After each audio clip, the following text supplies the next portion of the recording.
নমস্কার, শুভ দীপাবলির দ্বিতীয় শুভেচ্ছা। সবাই ভালো করে থাকবেন, সুখে থাকবেন, ভালো করে বাজি ফাটাবেন, আলো রোশনাইয়ে নিজেকে উজ্জ্বল করে দিন।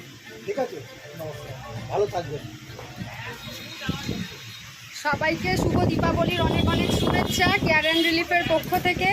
আপনারা সবাই খুব সাবধানে বাজি ফাটাবেন এবং দেখবেন যতটা সম্ভব নিজেকে প্রোটেক্ট করে বাজি ফাটানো যায়। তারপরেও যদি কারোর কোনো রকম কোনো প্রবলেম হয় বা ফোসকা পড়ে যায় হাতে বাজি ফাটাতে গিয়ে, অবশ্যই সিলভারেক্স মলমটা লাগাবেন এবং বরফ দিয়ে নিজে যেখানটা পুড়ে গেছে বা যে স্থানটা সেই জায়গাটায় কভার করবেন। ঠিক আছে, ধন্যবাদ। সকলেই ভালো থাকুন, সুস্থ থাকুন।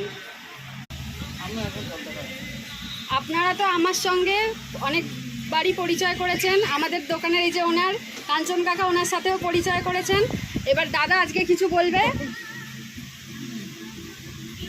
আমাদের দোকানের আরও একজন স্টাফ লজ্জা পায় আপনাদের সাথে কথা বলতে।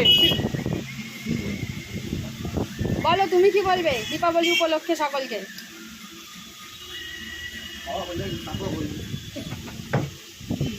দীপাবলি উপলক্ষে এটাই বলবো, সবাই খুব সতর্কতার সঙ্গে সাবধানে থাকবেন। সবাই ভালো থাকুন, খুব আনন্দ করুন পুজোয়। আমরাও কাজের সাথে সাথে পুজো এনজয় করছি। সবাই ভালো থাকবেন। অনেক অনেক ধন্যবাদ।